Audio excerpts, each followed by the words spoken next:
ମୁଁ ଶୁଭଲକ୍ଷ୍ମୀ ରଣା ପଳାଶପୁର ଉଚ୍ଚ ବିଦ୍ୟାଳୟର ନବମ ଶ୍ରେଣୀର ଛାତ୍ରୀ ଅଟେ। ମୁଁ ଏହି ବିକଶିତ ଓଡ଼ିଶାର ପ୍ରକଳ୍ପ ନିର୍ଦ୍ଦେଶନ ପାଇଁ ଏକ ପ୍ରୋଜେକ୍ଟ ଉପସ୍ଥାପିତ କରିଛି। ଏହି ପ୍ରୋଜେକ୍ଟର ନାମ ହେଉଛି ସ୍ମାର୍ଟ ସିଟି।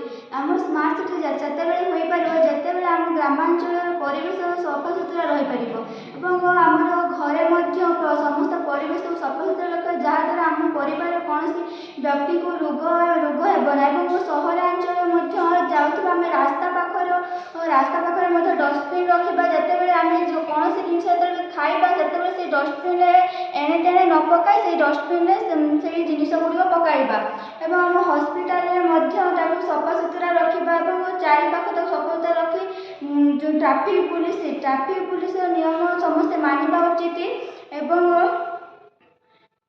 ବିଦ୍ୟାଳୟରେ ମଧ୍ୟ ସମସ୍ତ ପରିବେଶକୁ ସଫାସୁତୁରା ରଖିବା ଏବଂ ସମସ୍ତ ବିଦ୍ୟାଳୟରେ ସମସ୍ତ ନିୟମକୁ ମାନିବା ଏବଂ ସ୍କୁଲ ସପିଂ ମହଲରେ ମଧ୍ୟ ଏହାକୁ ସବୁବେଳେ ସଫାସୁତୁରା ରଖିବା।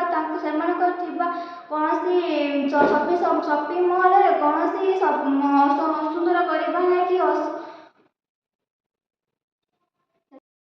ଆମେ ଏହିସବୁ କାର୍ଯ୍ୟକ୍ରମ କରିବା ଦ୍ୱାରା 2036 ମସିହାରେ ଆମେ ସମୃଦ୍ଧ ଓଡ଼ିଶାରେ ଏକ ସୁନ୍ଦର ରାଜ୍ୟ ବା କୌଣସି ଦେଶ ସ୍ୱପ୍ନର ସାକାର ହୋଇପାରିବ।